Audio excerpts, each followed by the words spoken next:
A good question to start with is, in light of the dramatic results of this election, what should the Obama administration be doing? And in particular, what should the president take on?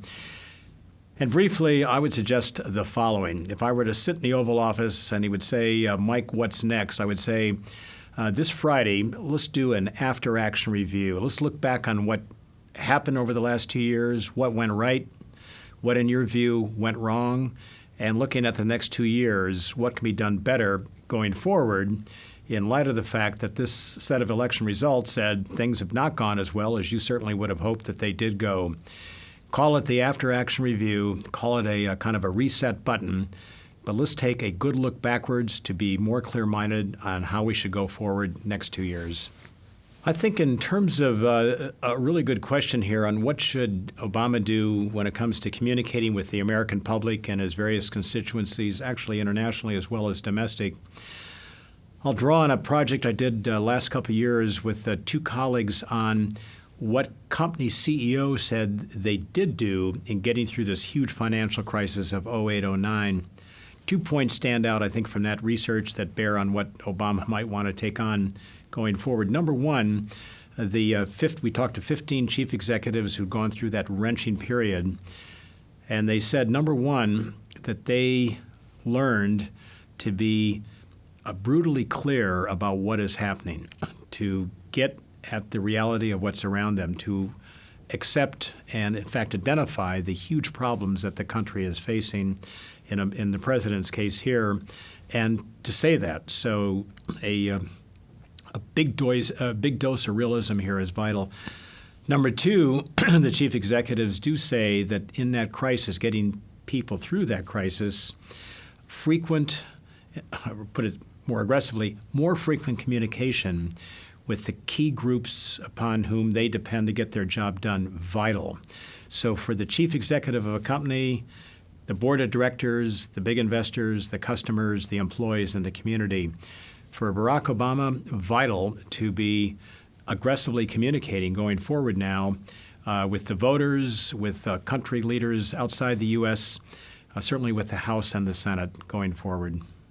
I think in terms of leadership challenges that the new leader of the House will undoubtedly face are really, in my view, two.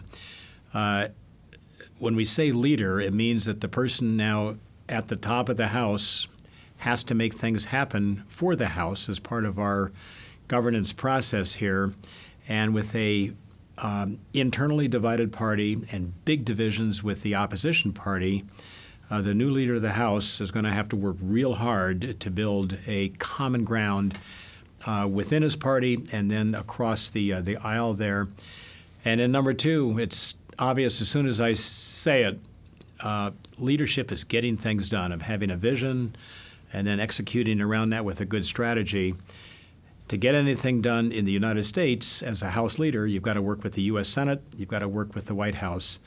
And so the new leader of the House has, and most likely it'll be a he, will have his work cut out for him in creating unity within the party and in building consensus across the divide in the within the Congress, within the House, then with the Senate, and then with the White House. You know, in this issue of how the Tea Party has been able to mobilize so successfully in so many constituencies the votes they needed to get their candidates elected to office, what comes to mind is research done actually many years ago on social protest movements on the right. That is, what has driven the emergence of right-wing or very conservative movements in American history going back. An analysis that I think is correct is that when people are feeling dislocated and not optimistic about their future, they are more prepared to go to not extreme ideologies, but ideologies or thoughts that are often at one end of the spectrum. They move away from the center.